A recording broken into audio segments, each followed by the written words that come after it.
It wasn't an extinction. It was detonation. 66 million years ago, Earth itself tried to wipe the slate clean. Not with climate change. Not with disease. But with a space rock so massive, it didn't just kill the dinosaurs. It vaporized history. And what happened next was so violent, so fast, and so final, that 99% of all life on Earth was either incinerated, crushed, drowned, or starved to death. But how exactly did it happen? What did it feel like to live through the final day of the dinosaurs? Let's go minute by minute, through the worst day in the history of life. The year is 66 million BC. The location, a warm, lush, prehistoric Earth teeming with life. In what we now call the Yucatan Peninsula of Mexico, the skies were calm. Tyrannosaurs hunted in the north. Titanosaurs stomped through dense South American forests. The oceans were ruled by the terrifying Mosasaurus. But high above Earth, 11 kilometers wide and weighing more than 1 trillion tons, an asteroid was already racing through space. Faster than a bullet, and heading straight for us. At exactly 7:42 a.m., the asteroid slammed into the Earth at over 72,000 kilometers per hour. In a split second, it released more energy than 10 billion atomic bombs. The temperature at the impact site soared to over 25,000 degrees Celsius, hotter than the sun's surface. Everything within 1,500 kilometers, instantaneously gone. Forests vaporized. Dinosaurs disintegrated. Even bedrock turned to liquid. The Earth itself cracked open. But the shockwave wasn't finished.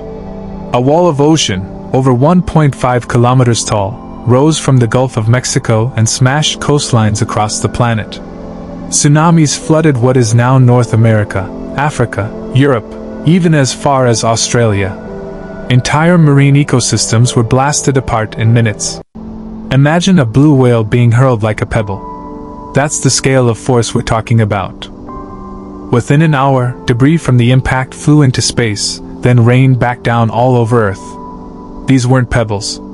These were molten chunks of the planet, glowing red, falling like hellfire. The skies turned orange. The atmosphere became an oven. Wildfires ignited across entire continents. Even creatures thousands of miles away, safe from the wave, burned alive. And above it all, a growing cloud of ash began to rise, choking the sun. The sunlight was gone. Ash, soot, and sulfur covered the atmosphere for months, maybe years. Global temperatures plunged by 30 degrees Celsius. Photosynthesis stopped. Plants died. Then the herbivores. Then the predators. Earth entered a deep freeze. Imagine a world that once looked like a jungle, suddenly turned into a dead, icy wasteland.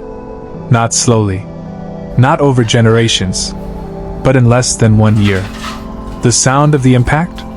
According to models, it would have been a global sonic boom, heard from pole to pole. But only for a second. Before shockwaves ruptured eardrums and flattened forests. If you heard it, you probably weren't alive a moment later. The asteroid didn't just kill the dinosaurs.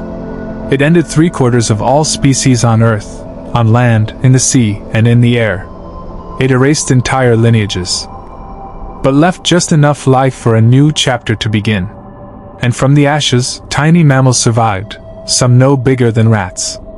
One of them, tens of millions of years later, would become us.